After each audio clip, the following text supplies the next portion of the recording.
우리 옆에 계신 분 인사 나누시겠습니다. 반갑습니다. 사랑합니다. 축복합니다. 예. 그래요. 늘 말씀드리지만은 여러분 교회에서 웃지 못하는 분들은 밖에 나가서 웃을 일이 없습니다. 여러분 교회에서 웃지 못하는데 밖에 가서 웃을 일이 뭐가 있겠어요? 여러분들 오늘 교회에서 많이 웃고 돌아가실 수 있기를 주의 이름으로 축복합니다. 많이 웃고, 그래서 오늘 예배 시간에도 웃고 또 식당 교제하면서도 웃고 구역 예배 때도 웃고, 그렇게 여러분들이 정말 즐겁게 웃고 즐거운 마음으로 오늘 교회에 있다가 돌아가실 수 있기를 여러분 축복합니다. 추우신 분들은 조금 자리를 이동해 주시고요. 또 제가 담요를 준비하려다가 또 위생 문제 때문에 또 안 했으면 좋겠다는 분이 있어서 그렇게 하려고 했는데 또 들어보니까 그래도 있으면 좋겠다 해가지고 이번 주에 몇 개 담요를 준비해 놓을 테니까 여러분들 추우신 분들은 예배 오실 때 담요를 하나씩 가져가셔서 이렇게 꼭 덮어주시고 그렇게 예배 드려주시면 감사드리겠습니다. 오늘은 본문 말씀을 가지고 교회를 향한 감사라는 제목으로 함께 말씀의 은혜를 나누겠습니다. 여러분 이 설교 시간을 여러분들이 정말 즐겼으면 좋겠습니다. 복 있는 사람은 오직 여호와 율법을 즐거워하여 라고 되어 있어요. 여러분 정말 복 있는 사람은 말씀이 즐거워야 됩니다. 그래서 여러분들이 주일 예배 오시기 전에 기도하셔야 돼요. 하나님 오늘도 복 있는 사람은 오직 여호와 율법을 즐거워한다고 했는데 제가 설교 듣는 시간이 즐겁게 달라고 기도하세요. 반드시 그렇게 될 것입니다. 여러분들 제가 설교를 못하지만 여러분들이 하나님께 말씀 듣는 길을 열어주시면은 못하는 설교 속에서도 은혜 받게 될 줄로 믿습니다. 여러분들이 늘 기도하고 말씀 들어야 그 말씀이 내 안에서 막 즐거워지는 거예요. 기쁨이 되는 거예요. 내 혼과 영과 간접일수 찔러 쪼개는 겁니다. 이런 은혜가 여러분에 있을 수 있기를 소망합니다. 저는 지난 한 주간 안식주간을 맞아 제주도를 방문했습니다.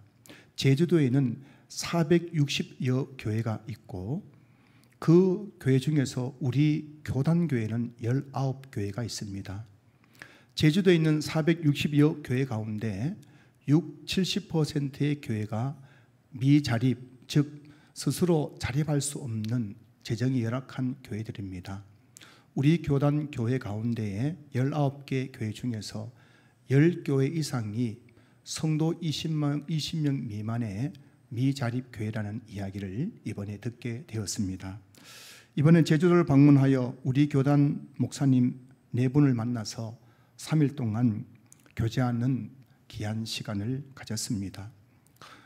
50대 목회자 목사 5명이 3일 동안 식당에서 또 커피숍에서 만나 많은 대화를 나누었는데 제가 돌아와서 생각해 보니 그 대화의 99%가 교회에 대한 이야기였습니다. 제주도에 있는 저의 초등학교 친구가 한 명 살고 있는데 이번에 오랜만에 만났습니다. 이 친구는 제주 함덕교회 집사님이신데요.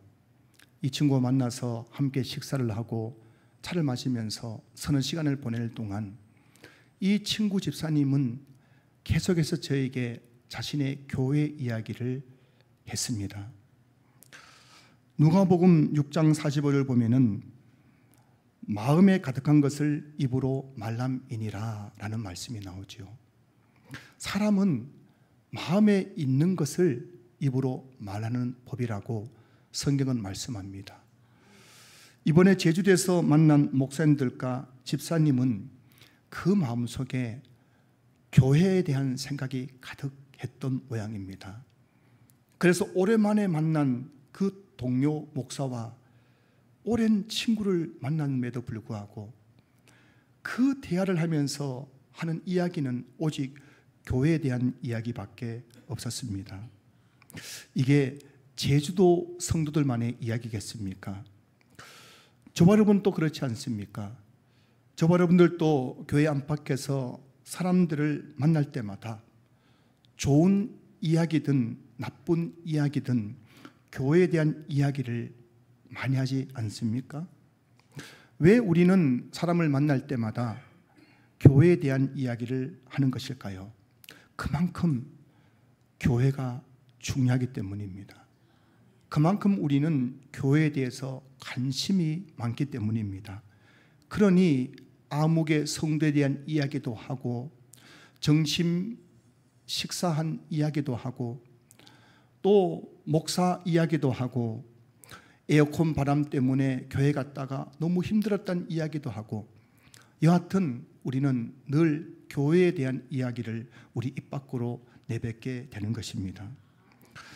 구약시대 이스라엘 백성의 삶의 중심은 성막이었습니다. 그리고 솔로몬 시대에는 성전이었습니다. 구약시대 이스라엘 백성들은 성막과 성전을 중심으로 그들의 삶을 살아갔습니다. 그리고 신약시대 하나님은 예수님의 십자가 사건을 통해서 성막시대, 성전시대를 폐하시고 교회시대의 문을 여셨습니다. 그리고 신약교회 성도들에게는 우리 성도들의 삶의 중심에 교회를 세우셨고 신약교회 성도들은 교회를 중심으로 신앙생활을 하기 원하셨습니다. 교회가 우리에게 너무나 중요한 이유는 하나님의 모든 은혜와 축복은 교회를 통해서 여러분에게 흘러가는 것입니다. 우리는 교회를 통해서만 구원받을 수 있고 교회를 통해서만 믿음을 보호받을 수 있고 우리는 교회를 통해서 천국까지 우리 믿음을 지켜나갈 수가 있는 것입니다. 여러분, 교회가 없이 자신의 홀로 신앙생활할 수 있는 사람은 이 세상에 아무도 없기 때문에 예수님께서는 내 교회를 세우리라 말씀하시고 이 땅에 교회를 세우셨고 그 교회를 통해서 우리를 살아가게 하셨던 것입니다. 그러니 여러분, 교회가 얼마나 소중한 곳인지 모르는 거예요. 오늘 설교 제목처럼 우리 성도들에게는 교회를 향한 감사가 있어야 하는 겁니다. 이번에 제가 만난 분들이 교회에 대해서 수많은 이야기를 하면서 마지막에 결론적으로 했던 이야기는 교회에 대한 감사의 신앙 고백이었습니다. 목사님들도 친구 집사님도 교회에 대한 여러 가지 이야기를 많이 했지만은 그 마지막에는 이렇든 저렇든 교회가 있다는 것이 얼마나 고맙고 감사한 일인지 모르겠다고 자신의 신앙을 고백하는 것을 저는 들었습니다. 사랑하는 성도 여러분, 우리에게 교회가 있다는 것이 얼마나 감사한 일인지 모르는 거예요. 이 땅에 교회가 없었다면 우리의 믿음은 단 하루도 지켜낼 수가 없는 겁니다. 여러분이 이렇게 멀쩡하게 예수 믿고 살아가는 이유는 바로 교회가 있기 때문입니다. 그래서 오늘은 교회를 향한 감사라는 제목으로 말씀을 전하고자 합니다. 혹시 여러분 가운데 교회를 향한 그 감사를 잃은 분이 있다면 오늘 이 예배를 통해 다시 한번 교회를 향한 감사가 회복되는 시간 될 수 있기를 주님의 이름으로 축복합니다. 오늘 본문에는 교회를 이루는 두 기둥, 목회자와 성도 입장에서 고백되어지는 교회를 향한 감사의 내용이 등장합니다. 먼저 목회자 입장에서 교회를 향한 감사의 내용이 본문 1절 2절에 나오는데요. 오늘 본문 1절 2절 보시면은 바울과 실로아노와 디모데는 하나님 아버지와 주 예수 그리스도 안에 있는 데살로니가인의 교회에 편지하노니 은혜와 평강이 너희에게 있을지어다. 우리가 너희 모두로 말미암아 항상 하나님께 감사하며 기도할 때에 너희를 기억함은이라고 되어 있습니다. 지금 목회자인 바울이 항상 하나님께 감사하는 이유는 1절 데살로니가인의 교회 때문입니다. 정확하게 말하면 2절 보시면 너희 모두로 말미암아, 즉 데살로니가 교회 성도들 때문에 항상 하나님께 감사하고 있다라고 바울이 고백합니다. 그 바울의 감사의 구체적 내용이 3절에 나옵니다. 3절 보시면 너희의 믿음의 역사와 사랑의 수고와 우리 주 예수 그리스도에 대한 소망의 인내를 우리 하나님 아버지 앞에서 끊임없이 기억함이니라고 되어 있습니다. 바울이 데살로니가 교회를 향해 감사하는 이유는 데살로니가 교회 성도들에게 믿음의 역사와 사랑의 수고와 소망의 인내가 있었기 때문입니다. 여러분, 신앙생활에서 가장 중요한 세 가지를 꼽으라면 그게 뭘까요? 그것은 바로 믿음, 소망, 사랑입니다. 고린도전서 13장 13절 보시면은 그런즉 믿음, 소망, 사랑 이 세 가지는 항상 있을 것인데 그 중에 제일은 사랑이라고 되어 있어요. 신앙생활에서 가장 중요한 것 믿음이죠. 그리고 소망입니다. 그리고 사랑입니다. 그런데 오늘 본문에 보시면 바울이 개척했던 데살로니가 교회, 바울이 한 3주 정도밖에 머물지 못하고 개척했던 그 데살로니가 교회 성도들이 어느 시간이 되니까는 그들 안에 믿음의 역사, 사랑의 수고, 소망의 인내라는 그런 신앙의 열매를 주렁주렁 맺더란 것입니다. 그것 때문에 지금 바울이 하나님 앞에서 항상 감사하고 있다고 말씀하고 있는 것입니다. 목회자에게 가장 큰 감사의 제목은 성도입니다. 성도들이 신앙생활을 잘하는 것이 목회자의 가장 큰 감사의 제목이죠. 목회자는 목회자의 자식들이 좋은 대학 가서 감사한 것은 성도가 신앙생활 잘해서 감사하는 것에 비하면 아무것도 아닙니다. 목회자 자식들이 좋은 대학 나서 좋은 직장 구하고 그래서 목사님 좋겠습니다 라고 말을 하지만 때로는 목회자 자녀들이 잘 되는 것이 성도들에게 죄송할 때가 있는 거예요. 왜냐하면 성도님 중에는 자녀 때문에 힘들어하는 분이 계시기 때문입니다. 목회자에게서 가장 큰 자랑 그리고 가장 큰 이 땅을 살아가면서 누릴 수 있는 감사의 제목은 우리 교회 성도들이 신앙생활 잘하는 것입니다. 이번에 안식주간에 만났던 목사님들은 하나같이 성도님들 때문에 감사했어요. 그분들이 그러더라고요. 30명, 40명 되는 작은 교회에 목회하고 있지만 제 목사님, 제가 너무너무 감사한 것은 우리 교회 장로님이 정말 좋아요. 너무 감사해요. 우리 교회 하부계 집사님이 얼마나 신앙생활 잘하는지 그거 보면은 목회 보람을 느끼고 너무너무 감사하다고 저에게 고백했습니다. 이 목사님들 하나같이 그 감사한 제목이 자식이 잘 되어서가 아니라 교회에서 사례를 많이 줬기 때문이 아니라 교회가 날마다 부흥하기 때문이 아니라 성도님들이 신앙생활을 잘하는 것 때문에 너무너무 기쁘고 감사하다는 것을 저에게 고백하셨습니다. 저 또한 그렇지 않겠습니까? 제가 정말 신앙교회 담임 목사로서 내 인생에 가장 감사한 것은 바로 여러분입니다. 여러분들이 데살로니가 교회 성도들처럼 믿음의 역사가 나타나고 사랑의 수고를 하고 소망 가운데 인내하면서 그렇게 신앙생활하는 모습 볼 때 저에게는 말로 형용할 수 없는 그 감사가 제 안에서 흘러넘치게 되는 것입니다. 사랑하는 성도 여러분, 제가 장차 주님 앞에 섰을 때 무엇으로 하나님의 심판을 받겠습니까? 여러분 한번 생각해 보세요. 최경훈 목사가 나중에 죽어서 하나님 심판 앞에 섰을 때 과연 최경훈 목사는 무엇을 가지고 하나님의 심판받겠습니까? 너 몇 명 부흥시켰니? 너 교회 얼마나 크게 지었니? 여러분, 그것이 제 심판의 기준이겠습니까? 하나님이 저를 심판하는 기준은 딱 한 가지입니다. 그것은 바로 여러분입니다. 제가 여러분들을 얼마나 바르게 신앙생활을 하도록 도와줬는지 그걸 보시고 하나님은 저를 심판하시는 것입니다. 얼마 전 새벽기도 설교를 마치고 개인 기도 자리로 내려오는 때에 어느 성도님과 눈이 마주쳤습니다. 그 성도님은 저를 보지 않았지만 저는 유독 그날따라 그 성도님이 제 눈에 확 들어왔습니다. 그리고 제가 자리에 앉아 기도하려고 할 때에 하나님께서 저에게 이런 질문하셨습니다.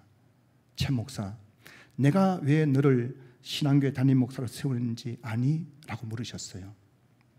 제가 마음속으로 하나님 잘 모르겠는데요 라고 했더니 네가 지금 바라봤던 그 성도를 천국 문 앞까지 인도하라고 내가 너를 신앙교회 담임 목사 세운 거야 라고 말씀하셨습니다. 한참을 울었습니다. 여러분, 목회자의 자랑은 오직 성도님이신가? 여러분이 저의 감사의 제목입니다. 여러분 저의 자랑이요 상급이요 면류관인 것입니다.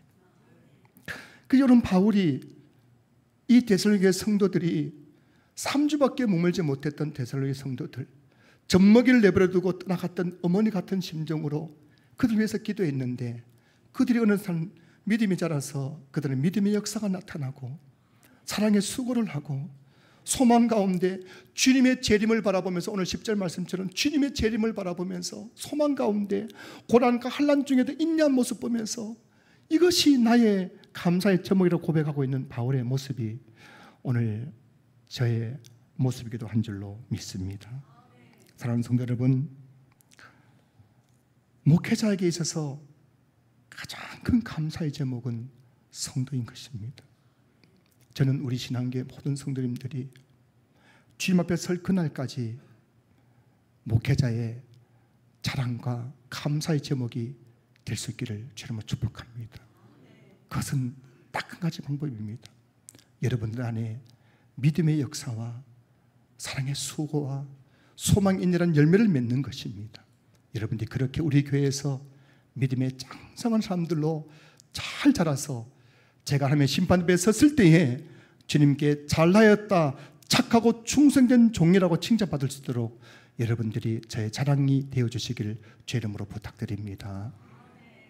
다음으로 성도들 입장에서 교회를 향한 감사에 대해서 생각해 보겠습니다.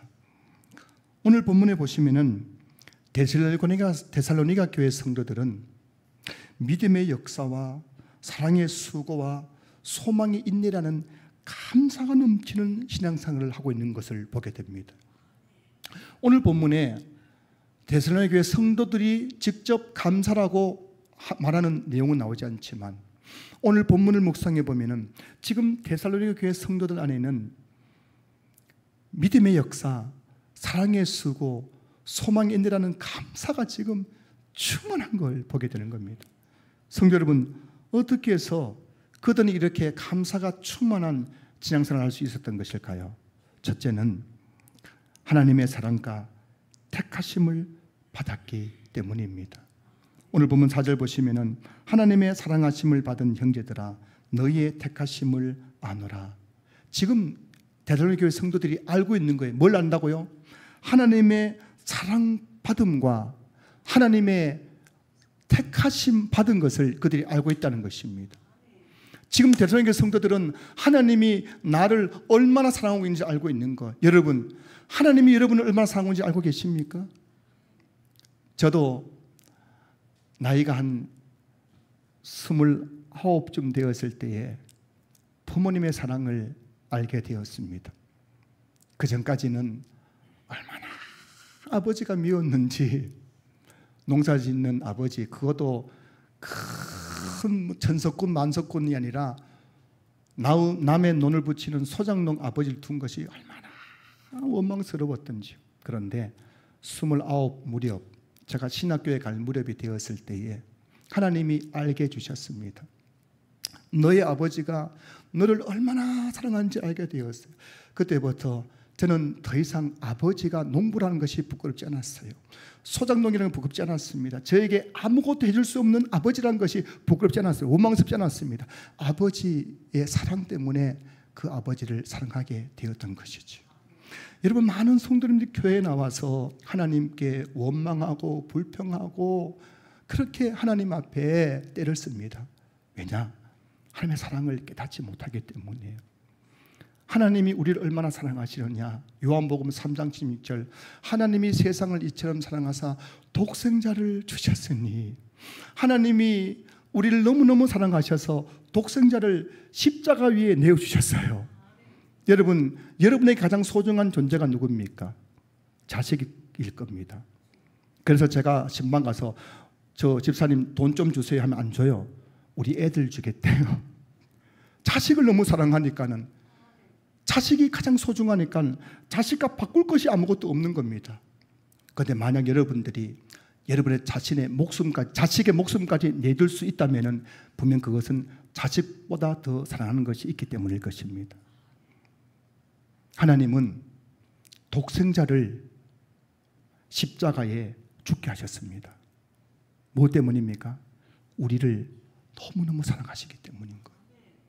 저는 우리 신앙교회 성도님들이 주일 교회에 나와서 삶의 지침 가운데 교회에 나와서 이 하나님의 사랑을 알고 깨닫는 은혜가 있을 수 있기를 주로 축복합니다. 나 같은 걸 위해서 독생자 주신 하나님, 그래 하나님 날 이렇게 사랑하시는구나.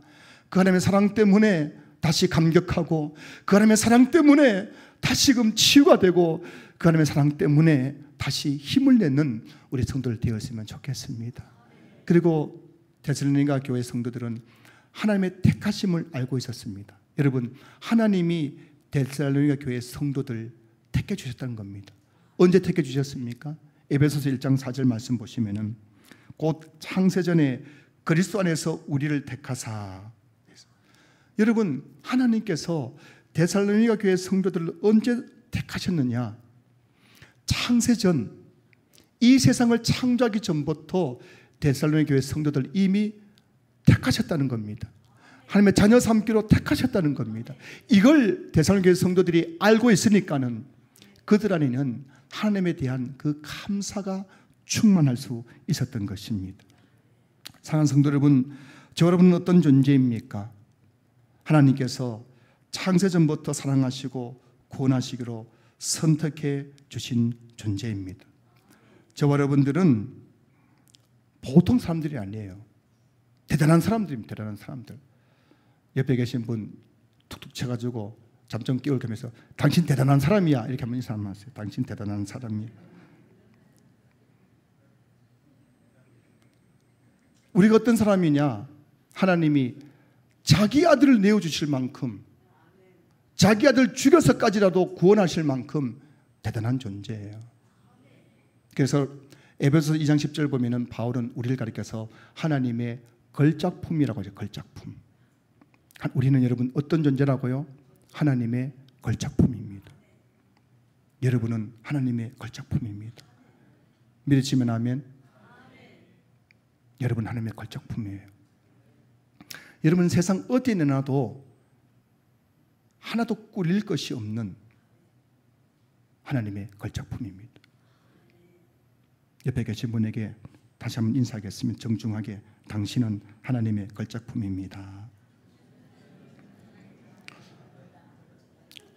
여러분이 오늘 이곳에 앉아 있는 것은 결코 우연이 아니라는 걸 아셔야 됩니다. 오늘 여러분 한 분 한 분들이 신안교회 이 예배당에 나와서 주일 예배 드리는 것은 언제부터 시작된 일이냐면은 하나님께 창세전부터 여러분을 사랑하시고 여러분을 택하신 그때부터 시작된 일인 줄 믿으시길 주님을 축복합니다.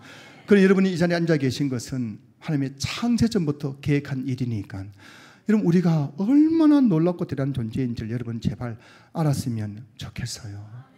어떤 성도님들은 그랬대요. 우리 교회도 그렇고 다른 교회도 그랬대요. 우리 목사님은 나 같은 것 아는 척이나 하겠나? 여러분 그렇지 않습니다. 여러분 한 분 한 분들 목사가 아는 척하냐 안 하냐 중요한 것이 아니라 하나님은 여러분들 걸작품이라고 오늘 이 시간 말씀하시는 것을 여러분 믿을 수 있기를 주로 축복합니다. 그러니 여러분 주일 교회에 나와서 내가 지금 예배되고 있다는 것이 얼마나 영광스럽고 감격스럽고 놀라운 일인지 모르는 거예요. 그래서 우리 성도님들은 이 교회에 나와서 예배드릴 때마다 하나님에 대한 감사, 교회를 향한 감사가 충만한 겁니다. 두 번째, 성도들이 교회를 향해 감사해야 될 두 번째 이유는 복음으로 구원받았기 때문입니다. 5절 보시면 이는 우리 복음이 너희에게 말로만 이른 것이 아니라 또한 능력과 성령과 큰 확신으로 된 것임이라. 여기서 우리 복음에서 우리 바울이 전한 복음, 여러분 바울이 전한 복음의 내용이 뭘까요? 요약하면 이런 것이죠. 예수님께서 우리 죄를 위하여 십자가에 달려 죽으셨습니다.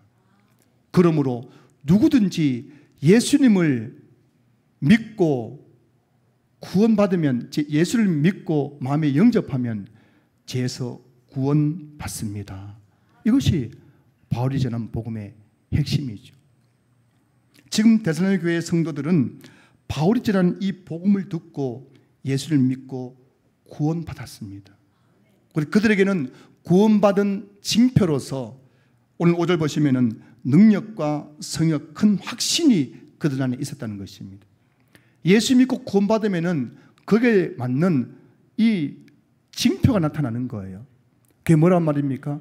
능력과 성령과 큰 확신. 그래서 바울이 너무너무 감사한 겁니다. 내가 3주 정도밖에 데살로니가에서 복음을 전하지 않았는데 그 3주 동안 복음 들었던 이 사람들이 예수 믿고 구원받아서 이렇게 능력과 성령, 큰 확신을 가진 성도 된 것이 너무 감사한 것이고, 이 데살로니가 교회 성도들 자신들도 내가 이렇게 복음 듣고 예수 믿고 구원받은 것이 너무너무 감사한 거예요. 사랑하는 성도 여러분, 물에 빠진 사람에게 누군가 밧줄을 던져 물에서 건져주는 것은 주는 것보다 더 감사한 일이 어디 있겠어요? 여러분, 물에 빠진 사람에게 돈과 명예와 권력과 성공이 무슨 소용이 있겠습니까? 지금 그들에게 필요한 것은 오직 누군가 밧줄을 던져 그를 그 물에서 건져주는 것입니다.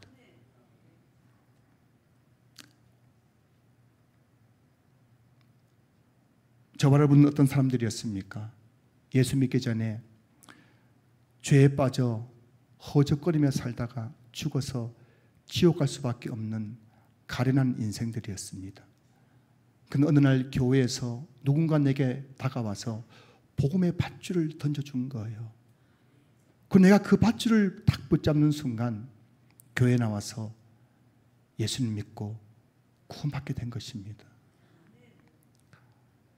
여러분, 예수 믿고 죄에서 구원받아 천국 가는 것보다 더 감사한 일이 어디 있겠어요?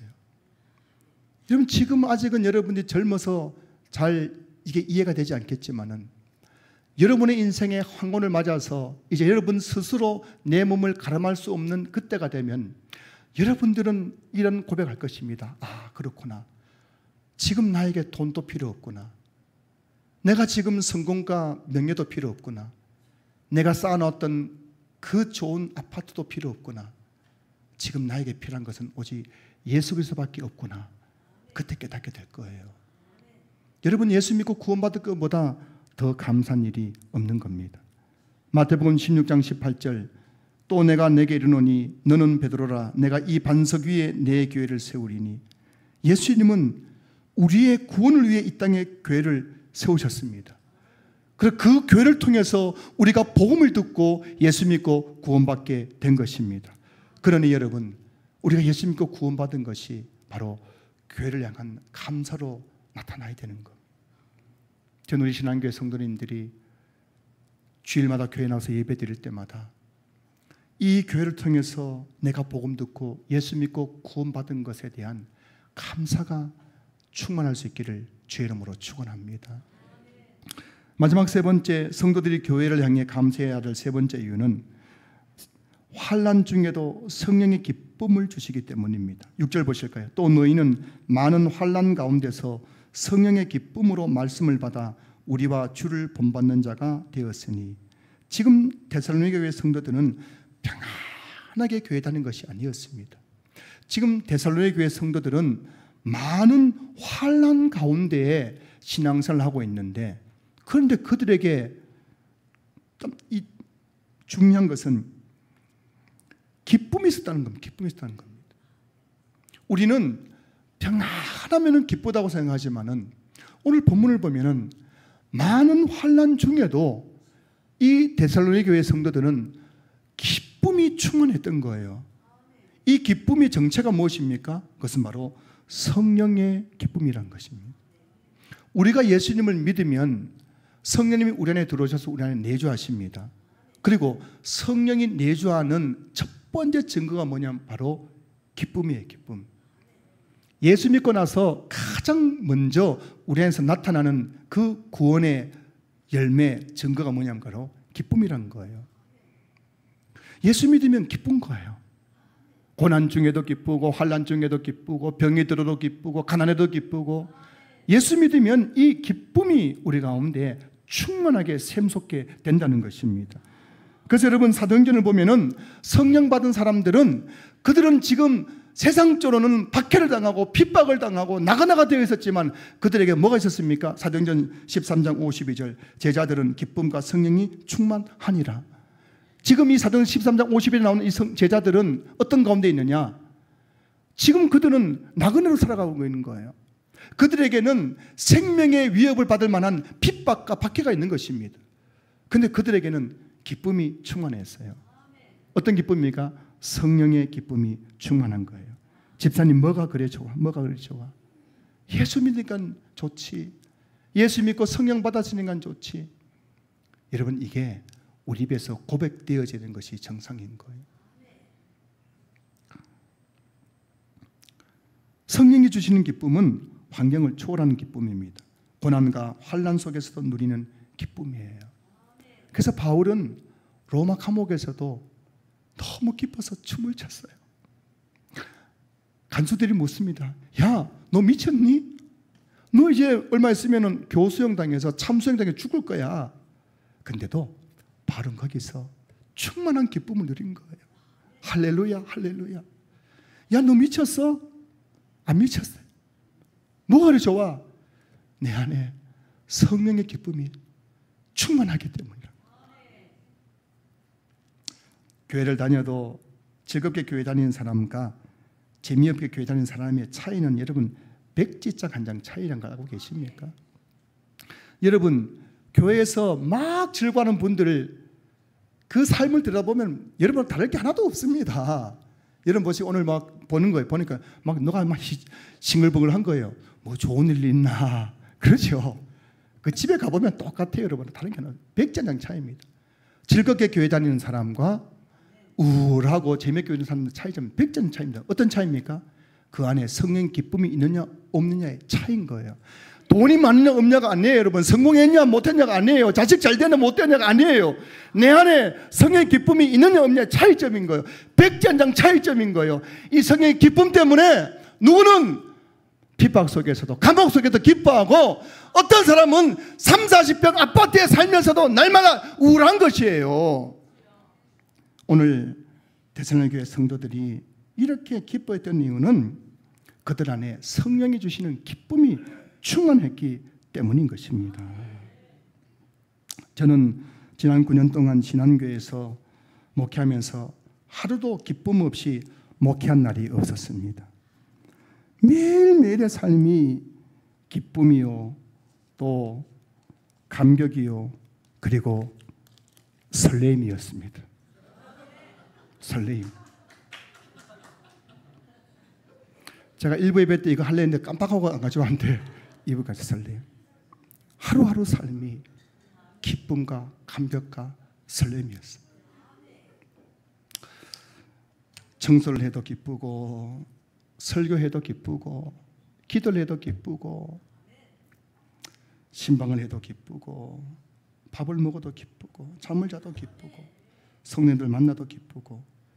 이유는 여러분 딱 하나였어요. 내 안에 성령의 기쁨이 있었기 때문입니다. 아무리 많은 것을 가져도 성령의 기쁨을 잃어버리면 우리는 기뻐할 수가 없는 거예요. 우리 신앙교회 성도님들이 이 성령의 기쁨을 회복하여서 날마다 교회를 향한 감사가 충만한 삶을 살아갈 수 있기를 주의 이름으로 축원합니다. 말씀을 마무리하겠습니다. 오늘 설교 제목은 교회를 향한 감사예요. 교회를 향한 감사. 성도 여러분, 여러분에게는 교회를 향한 감사가 있습니까? 목회자인 저는 교회를 향한 감사가 바로 여러분입니다. 여러분은 저의 감사의 제목이에요. 한 분 한 분들이 저의 감사의 제목입니다. 무임 목사라고 있습니다. 무임 목사가 뭐냐면은 그 목사를 자기 교회 목사로 데려가는 성도가 없는 목사가 무임 목사예요. 목사는 목사인데 이 목사를 우리 교회 목사님으로 받아줄 성도가 없는 목사, 무임 목사. 한국 교회 안에 무임 목사가 얼마나 많은지 모릅니다. 그 숫자는 가늠할 수 없어요. 어떤 이는 10,000명, 20,000명 된다고 합니다. 분명 목사인데도 불구하고 그는 평신도처럼 살아가는 거예요. 그 많은 목사 중에서 저를 불러서 신앙계 목사가 되게 하신 것, 그것은 바로 하나님이 여러분을 통해 하신 일이니 저에게 가장 큰 인생의 감사의 제목은 바로 여러분인 줄로 믿습니다. 그러니 여러분만 생각하면 감사하고 눈물이 나는 거예요. 여러분 한번 여쭤볼게요. 여러분이 갑입니까? 제가 갑입니까? 여러분이 을입니까? 제가 을입니까? 기억하셔야 됩니다. 교회에서 갑이 을이 있는데 교회에서 성도님이 갑이십니다. 담임 목사는 을이에요. 나 같은 것 불러서 목사 시켜주니 고맙습니다. 그 발에 엎드려서 남을 발 씻겨주는 이게 목사가 한 일입니다. 제가 그렇게 살아가도록 하겠습니다. 여러분들이 대신 늘 저의 감사의 제목이 되어주시기를 부탁드립니다. 여러분들이 신앙생활 잘하는 것이 저에게 가장 큰 감사의 제목임을 알아서 여러분 한 분 한 분들 세상은 흔들리고 사람들은 변해가지만 그 세상에 휘둘리지 말고 오직 말씀과 기도 가운데서 우리 신안교에서 믿음을 잘 지키며 점점 예수 그리스도의 장성한 분량까지 자라가는 여러분 될 수 있기를 주님으로 축복합니다. 여러분도 교회를 향해서 감사가 넘쳤으면 좋겠어요. 나 같은 것 주님이 사랑하셔서 창세전부터 선택하시고 나를 불러서 이 신앙교회 성도되게 하신 것에 대해서 감사하시고 교회를 통해서 복음을 듣고 예수 믿고 구원받은 것에 대해서 감사하시고 그리고 성령을 보내셔서 내 안에 성령의 기쁨 주신 것에 감사하면서 우리 성도님들 날마다 교회를 향한 감사가 넘치는 신앙생활 할 수 있기를 주님으로 축복합니다. 다음 주일은 맥주 감사 주일인데요. 감사할 게 많지만 특별히 이번 한 주간 우리 신양교회 성도님들은 교회를 향한 감사의 제목을 한번 묵상하는 시간 되었으면 좋겠어요. 이 교회를 통해서 하나님께서 내게 어떤 은혜와 복을 주셨는지, 이 교회가 내게 준 영적 유익이 무엇인지를 다 생각하면서 이번 한 주간 교회를 향한 감사가 충만한 한 주간 될 수 있기를 주님의 이름으로 축원합니다. 축원합니다. 축원합니다.